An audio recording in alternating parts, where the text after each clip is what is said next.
កាន់កញ្ចក់កាដូក្នុងដៃជូនស្រីហត់កាដូឲ្យទៅចរណៃតែញញឹម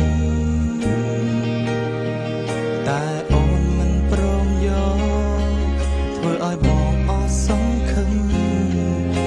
ញឹមប្រែក្លាយទៅជាស្រពោ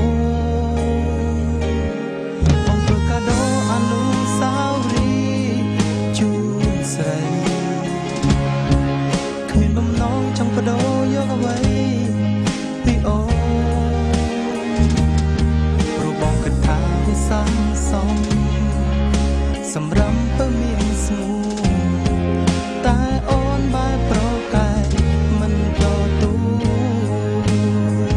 កាដូបងឲ្យទៅស្រីដោយក្តីស្មោះត្រង់ពីបេះដូង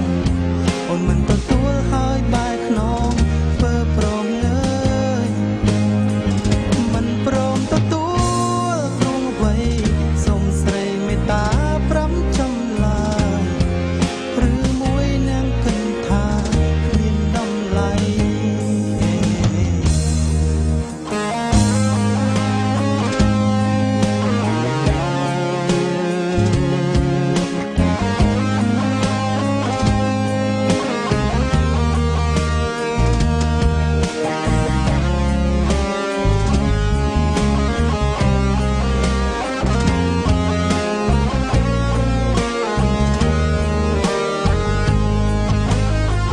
កាដូបងឲ្យទៅស្រី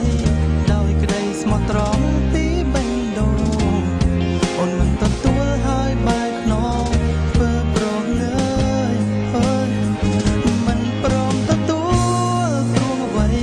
សូមស្រីមេត្តាប្រាប់ចំឡាយឬមួយនាងគិតថាគ្មានតម្លៃ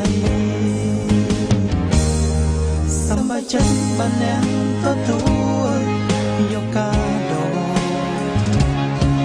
តែឥឡូវត្រូវហូរទាំងភ្នែកដោយសារ